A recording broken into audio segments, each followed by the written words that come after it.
ہمارے نبی پاک کا سب سے پہلا تعارف کیا ہے؟ حضور کا سب سے پہلا تعارف یہ ہے کہ یہ صادق اور امین ہے، یہ سچ بولتے ہیں۔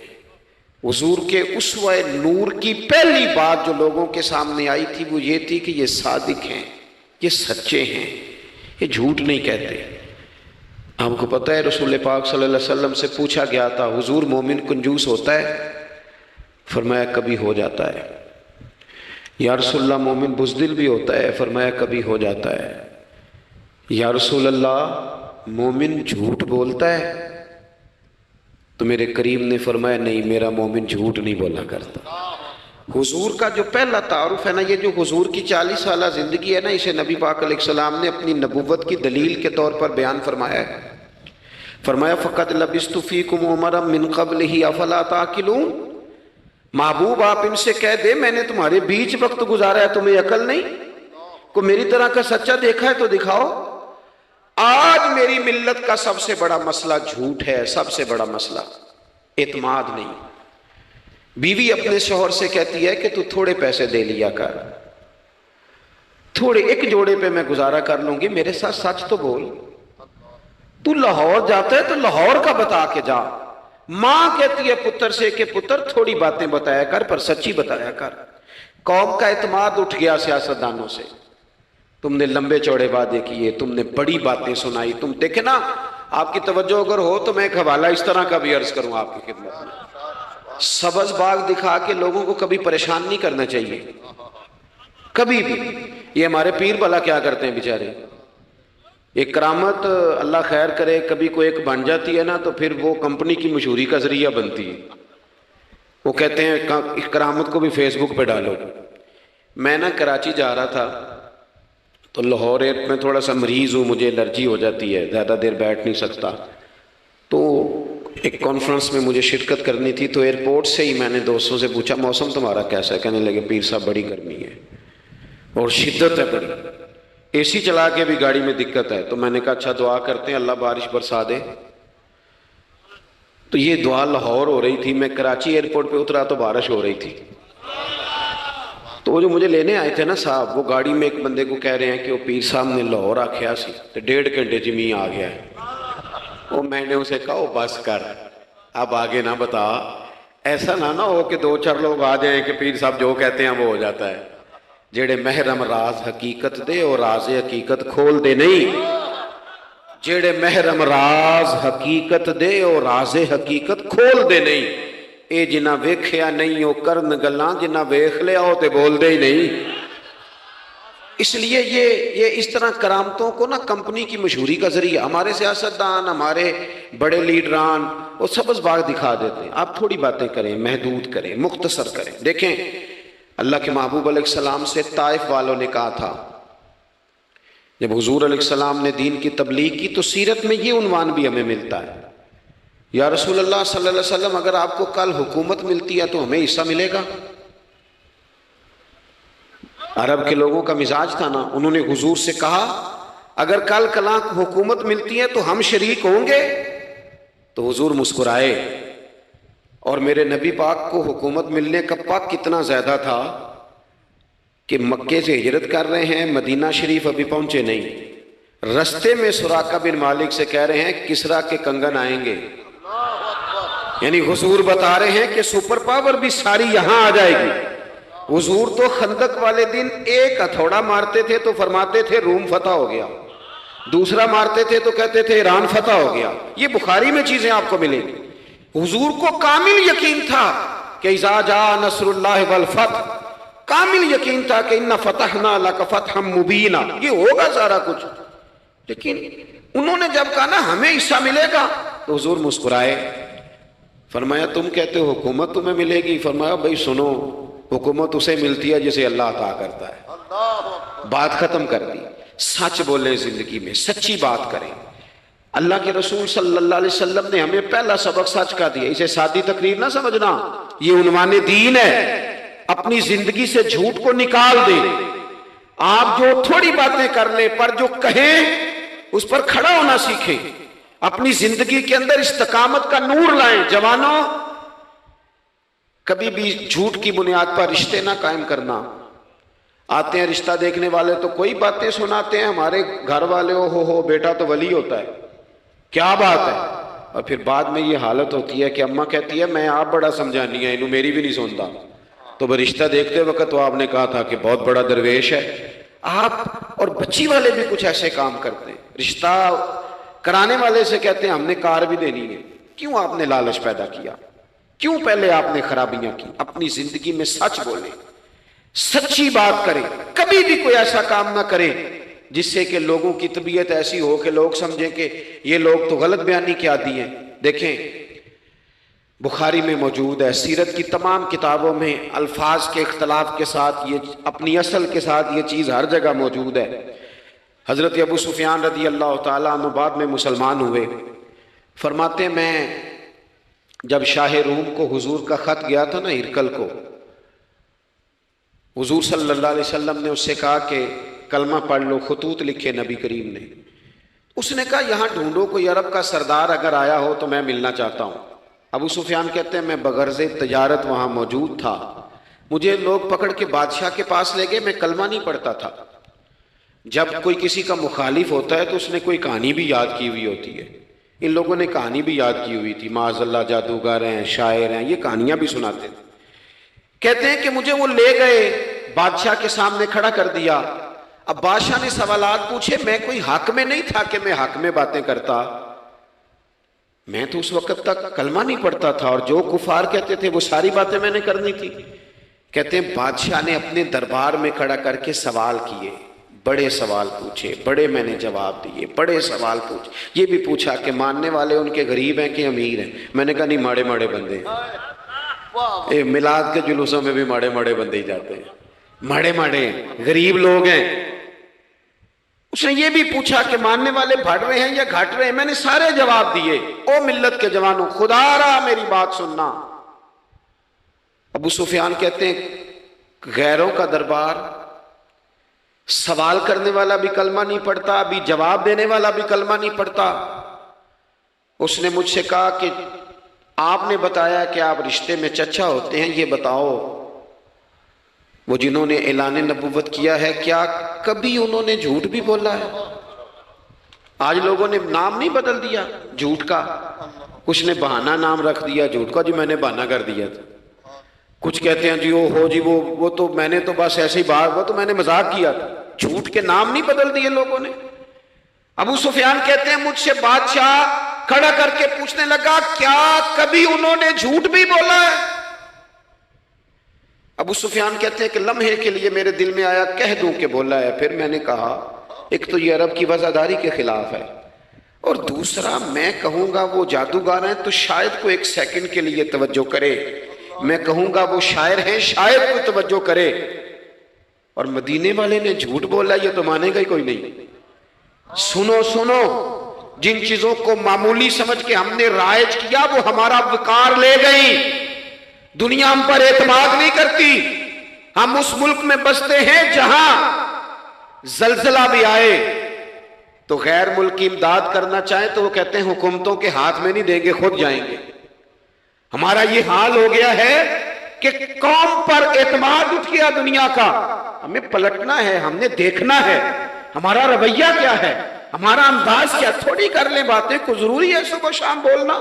تھوڑے کر لیں وعدے، تھوڑے دعوے کر لیں، کوئی ضروری ہے؟ سنو میرے عزیز، ابو سفیان کہتے ہیں کہ اس نے کہا کبھی جھوٹ بھی بولا ہے؟ میں سوچ میں پڑ گیا۔ بادشاہ نے پھر دہرا کے کہا سردار چپ کر گئے ہو، میرے آخری سوال کا جواب دو، کیا کبھی اس کریم نے جھوٹ بولا ہے؟ ابو سفیان کہتے ہیں میرے ہاتھ میں چھڑی تھی، میں نے وہ زمین پر رکھی اور میں کھڑا ہو گیا۔ میں نے کہا سردار سن، وہ میرے رشتے میں بھتیجے ہیں، میری بڑی مخالفت ہے، میں نے ان کے خلاف جنگیں لڑی ہیں، کبھی وہ غالب آئے کبھی میں غالب آیا، آج تک میں لڑ رہا ہوں، لیکن میں ایک بات تمہیں ذمہ داری سے کہتا ہوں، میں غیر نہیں ہوں، وہ میرے بھتیجے ہیں، میں نے ان کو ماں کی گود میں بھی دیکھا ہے، دادا کے کندھوں پہ بھی دیکھا ہے، چچا کے گھر میں بھی دیکھا ہے، ختیجہ کا دولہا بنے بھی دیکھا ہے، زینب سے لے کر فاطمہ تک بیٹیوں کو گود میں کھیلتے بھی دیکھا ہے، میں نے انہیں بدر اور احد میں آتے بھی دیکھا ہے، میرے سامنے پیدا ہوئے اور میرے سامنے ان کے بالوں میں سفیدی آئی، مخالفت اپنی جگہ پر میں تمہیں یہ بات ذمہ داری سے بتاتا ہوں، اس محبوب کی زبان سے جو بھی نکلتا ہے حق اور سچ ہی نکلا کرتا ہے۔ وہ اسیر دشمن کی چاہ میں بھی، مخالفوں کی نگاہ میں بھی وہ امی ہے، صادق ہے، معتبر ہے، میرا پیغمبر عظیم تر ہے، میرا پیغمبر عظیم تر ہے، میرا پیغمبر عظیم تر ہے۔ ابو سفیان کہتے ہیں میں یہ لفظ کہے تو کتنے ہی لوگ دربار میں رو پڑے، ایک سناٹا چھا گیا، کوئی صحابی نہیں وہاں، کوئی نعرہ لگانے والا نہیں، کوئی اپنا نہیں، لوگ رو پڑے۔ کہتے ہیں بادشاہ نے چادر اٹھائی، کندھے پہ رکھی، کچھ دیر سوچتا رہا، پھر وہ چل دیا۔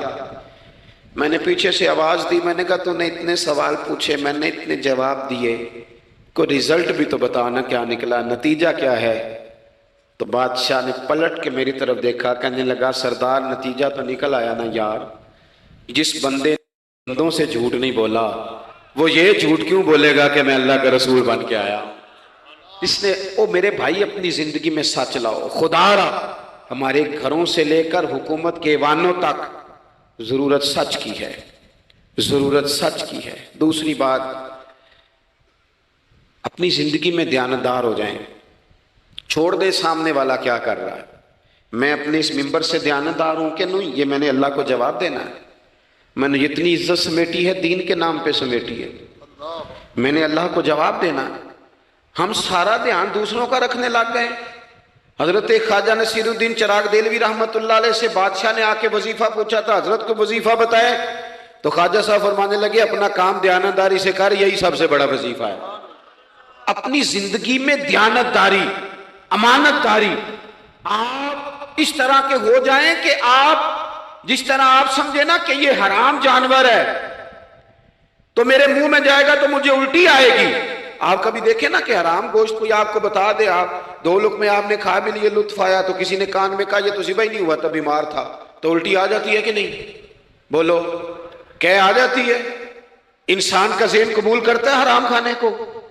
2 کلو گوشت پہ الٹی آتی ہے تو 2 کروڑ روپے پہ کیوں نہیں آتی؟ ہمارے ایک دوست ہیں یونیورسٹی کے لیکچرار ہیں، مجھے ایک دفعہ فرمانے لگے پیر صاحب عجیب بات ہے، ایک بندے کو نا کہیں جوتا پڑا مل گیا، بڑا قیمتی تھا پر ایک پیر تھا جوتے کا۔ ہماری دیانتداری کچھ اس طرح کی ہے، ایک پیر ملا، جوتا بڑا قیمتی تھا، مہنگا تھا، تو اس نے اس کا مالک ڈھونڈنا شروع، یہ کس کا ہے، یہ کس کا ہے، یہ کہ وہ شور کر رہا ہے، لیکن تھوڑا سا آگے جا کے جوتے کا دوسرا پیر مل گیا، پر اس نے مالک ڈھونڈنا بند کر دیا۔ اس کو اب اس کا دوسرا پاؤں مل گیا تو اب اس نے، یعنی کئی دیانتدار بڑے دیانتدار ہیں لیکن دوسروں کے معاملے میں، اپنے معاملے میں نہیں۔ اپنی زندگی میں انصاف کریں۔ میں مسجد میں جمعہ پڑھاتا ہوں، میں نے ایک دن اپنے ایک مدرسے کے طالب علم سے پوچھا، بیٹا جمعرات کو میں نے پوچھا، میں نے کہا صبح جمعہ میں تقریر کیا کرنی ہے؟ کہتے میں جو فیصلہ نہیں کیتا۔ میں کہا تو بڑا مولوی ہے نا، میں چھوٹا، میں تو جمعہ پڑھا کے شام میں فیصلہ کر لینا بھی اگلے جمعے کی بیان کرنا ہے۔ کیوں؟ میں چاہتا ہوں میں ممبر سے دیانتدار رہوں، میں ایک ہفتہ تیاری کروں، میں نے قوم کو اللہ رسول کا دین بتانا ہے۔ میرا یہ مقصد تو نہیں ہے کہ 1 گھنٹہ مجھے ملے تو میں نے کسی طریقے سے اسے پار کرنا ہے۔ آپ اپنے کام کے ساتھ ہمیشہ دیانت کا مظاہرہ کریں۔ اگر آپ دیانتدار ہو جائیں، حضرت سعید بن عامر رضی اللہ تعالیٰ عنہ کو حضرت عمر نے کہا میں آپ کو ایک صوبے کا گورنر بنانا چاہتا ہوں، رو پڑے، فرمانے لگے اس قابل نہیں ہوں۔ آپ کہیں مجھے بھی آپ کہہ دیں کہ فلانا عہدہ ملتا ہے تو تیار ہے ساری دنیا، کون انکاری ہے اس کام سے؟ سب تیار بیٹھے، لیکن روتے تھے لوگ کا جناب میں کہاں کر سکتا ہوں۔ حضرت عمر نے لگا دیا حمص کا گورنر۔ کچھ مہینوں کے بعد حضرت عمر تشریف لے گئے، جا کے پوچھا کہ کیسا ہے، تو پہلے تو ایک لسٹ منگوائی حضرت عمر نے، کچھ مال آیا ہے تو مختلف صوبوں میں بانٹنا ہے، غریبوں کی لسٹ لاؤ۔ ان کے صوبے کی لسٹ آئی تو تیسرا نام گورنر صاحب کا تھا۔ وہ کہا تمہارا گورنر مسکینوں غریبوں میں؟ کہنے لگے حضرت صاحب جو لسٹ بنانے والے تھے وہ کہنے لگے اب ان کے وجود پر جو کپڑے ہیں جگہ کوئی نہیں بچی، پیوند کہاں لگانے ہیں۔ دامان توکل کی یہ خوبی ہے کہ اس پر پیوند لگے ہوتے ہیں پر دھبے نہیں ہوتے، پیوند لگے ہوتے ہیں پر دھبے نہیں ہوتے۔ حضرت عمر نے معلومات کی ان کے صوبے میں جا کے، تمہارا گورنر کس طرح کا ہے؟ عرض کی حضور 4 شکایتیں۔ یہ جمہوریت ہے؟ آج تو ہر سیاسی جماعت میں ڈکٹیٹرشپ ہے، آج کہاں جمہوریت ہے؟ آج تو آپ جتنے شاہ کے وفادار ہو جائیں گے اتنا اچھا عہدہ لیں گے، جتنا مرضی قابل بندہ ہو جماعت کے اندر، لیکن اگر وہ پورا تابع دار نہیں تو نظام نہیں چلتا، جتنا مرضی قابل ہو۔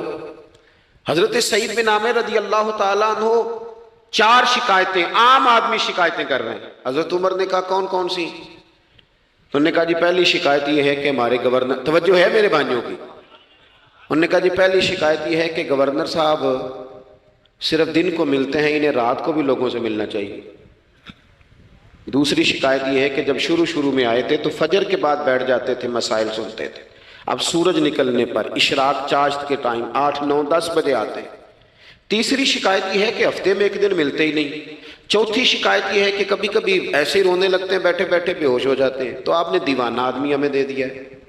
حضرت عمر فاروق رضی اللہ تعالیٰ عنہ نے حضرت سعید بن عامر کو مجمع میں پوچھا، جناب آپ پبلک کے نمائندے ہیں، آپ کو سوالوں کے جواب دینے چاہیے، بتلائیے نا۔ اور یہ پبلک کے نمائندے صرف سیاستدان نہیں ہوتے، پیر صاحبان بھی ہوتے ہیں، مسجد کا خطیب بھی ہوتا ہے۔ اگر حضرت عمر سے پوچھا جا سکتا ہے کرتا کہاں سے آیا تو پیر صاحب سے بھی تو پوچھا جا سکتا ہے نا، ان کو بھی جواب دینا چاہیے، ان کو بھی بتانا چاہیے، اس لیے کہ وہی تو دعویٰ کر رہے ہیں فقر بتانے کا۔ تو حضرت عمر نے 4 سوال کہا، سعید آپ کے ذمے 4 سوالوں کے جواب ہیں۔ تو حضرت سعید بن عامر نے گردن جھکائی، کہنے لگے پہلے ہی کہا تھا میں گورنری کے قابل نہیں۔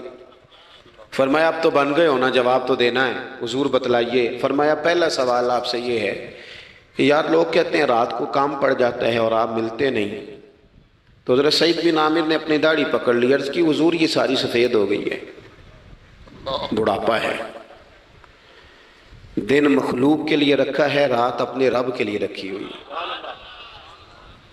اگر پھر بھی کسی کو شوق ہو تو سعید بن عامر جب بھی ملے گا مسجد میں ملے گا، ساری رات بارگاہ ربوبیت کی او سنگیو تھوڑا مسلح بھی یار مضبوط کر لو، تھوڑا سا نا، ہم نہ تھک گئے ہیں فون سن کے۔ بہت سارے لوگ ایسے ہیں جن کے وجود نہیں اتنی تھکے جتنے دماغ تھک گئے، کمنٹس پڑھ کے، کمنٹس دے کے، رائے دے کے، بڑے بڑے باصلاحیت لوگوں کے حافظے کمزور ہو گئے۔ خدا را اپنی صلاحیتوں کو زنگ لگا لو گے۔ یہ تو جتنے لوگ ہیں میڈیا چلانے والے، ان کو تو میڈیا چلانا ہے، اور اب تو پتہ نہیں کتنے چینل اور کتنے لوگ اور سوشل میڈیا پہ کتنے، اور ادھر کتنے تو ادھر کتنے۔ خدا را کچھ وقت اگر مصلے پہ ملے تو آپ یقین کریں روح تازہ ہو جاتی ہے، لمبی لمبی دعائیں مانگیں، اپنے رب کو اپنے دکھ سنائیں، رسول پاک کی بارگاہ میں یہ نذرانے پیش کریں، آپ محسوس کریں گے وجود طاقتور ہو گیا۔ حضرت سعید بن عامر کہنے لگے رات مصلے پہ گزارتا ہوں۔ دوسرا سوال آپ سے یہ کرنا تھا کہ یہ لوگ کہتے ہیں کہ آپ پہلے فجر میں آ جاتے تھے، اب اشراق چاشت کے بعد 9-10 بجے نکلتے ہیں۔ تو حضرت سعید بن عامر نے گردن جھکائی، کہا یہ میرا راز تھا، میری پرائیویٹ بات تھی۔ کہا جناب اب تو لوگوں کا سوال ہے۔ تو آپ فرمانے لگے میرے گھر میں خادم کوئی نہیں، غریب آدمی ہوں، بیوی بیمار ہو گئی ہے، 35 سال اس وفادار عورت نے میری ڈیوٹی کی ہے، بیماری میں چھوڑ دوں تو وفاداری تو نہیں نا۔ سویرے اٹھتا ہوں، گھر کا کام کرتا ہوں، پھر بیوی کے لیے ناشتہ بناتا ہوں، اسے کھانا کھلاتا ہوں، تیاری کرتے آتے دیر ہو جاتی ہے۔ دوسرے سوال پر لوگ رو پڑے۔ کہا تیسرا اعتراض آپ پہ یہ ہے کہ ہفتے میں 1 دن ملتے نہیں۔ تو حضرت سعید بن عامر کہنے لگے میں نے کہا تھا میرا پردہ نہ کھولا جائے، میں بڑا راضی ہوں رب کی عطاؤں پہ، میں کیوں کسی کے سامنے اپنا دکھ بیان کروں۔ گردن کو جھکا دیتا ہے خیرات کا پتھر، جہاں میں مانگنے والوں کے سر کبھی اونچے نہیں ہوتے، اور غیرت ہے بڑی چیز جہاں تگ و دو میں پہناتی ہے یہ فقر کو تاج سردارا۔ آپ موقع دیں جی، بڑی مہربانی، چھوڑ دیں جی، تھوڑی 1 منٹ صرف جی ہمیں دیں، بولیں نہیں پیار سے جی، ناراض نہیں ہونا، آپ ہمیں موقع دیں۔ بات بھی اب تقریباً قریب ہونے کے قریب آئی۔ کہا حضرت سیدنا سعید بن عامر رضی اللہ تعالیٰ عنہ نے فرمانے لگے میں نے کہا تھا یہ میرا پردہ ہے، یہ نہ سنایا کریں آپ دکھ لوگوں کو. یہ غریب کہتے ہیں میں کسی امیر کے ساتھ لگ جاؤں گا تو کچھ بھی نہیں بنتا. چھوڑ دیں آپ. دکھڑے رب رسول کو سناؤ, خیرات بھی ملے گی اور عزت بھی ملے گی. وہ دیں گے اور کسی کو بتائیں گے بھی نہیں. حضرت سعید بن عامر رضی اللہ تعالیٰ عنہ سے تیسرا سوال ہوا. کہا جناب آپ ہفتے میں ایک دن ملتے نہیں. تو فرمانے لگے میرا راز تھا پر بتا دیتا ہوں, جوڑا ایک ہی ہے میرے پاس. ہفتے میں ایک دن دھو لیتا ہوں, پھر بیوی کے کپڑے پہن کے سارا دن بیٹھا رہتا ہوں. اگر دوسرا جوڑا ہو تو یہ کام نہ کروں. حضرت عمر رو پڑے. کہا جلدی سے چوتھے سوال کا جواب بھی دے. کبھی کبھی روتے ہو تو بے ہوش ہو جاتے ہو. وہ پھر رو پڑے. عرض کرنے لگے حضور 40 سال کی عمر میں کلمہ پڑھا. میرے سامنے حضرت خبیب کو پھانسی دی گئی مکے میں. جب وہ اپنی پچھلی غلطیاں یاد آتی ہیں تو پھر رو پڑتا ہوں. یاد ماضی عذاب ہے یا رب. میں تکلیف میں آ جاتا ہوں. سوچتا ہوں اگر اللہ نے سوال کیا تو کیسے جواب دوں گا. اس لیے برداشت نہیں ہوتا تو رو پڑتا ہوں. چاروں سوالوں کے جواب دیے تو حضرت سعید بن عامر کہنے لگے اب آپ نے مجھ سے سوالوں کے جواب تو لے لیے, اب میری سزا کا بھی تو اعلان کرے نا, بتائیں نا. تو حضرت عمر نے ہاتھ اٹھائے اور کیا لفظ کہے. کہے اللہ میرے نبی کی امت کو اس طرح کے کچھ اور لوگ بھی عطا فرما, کچھ اپنی زندگی میں دیانتدار ہو جائیں.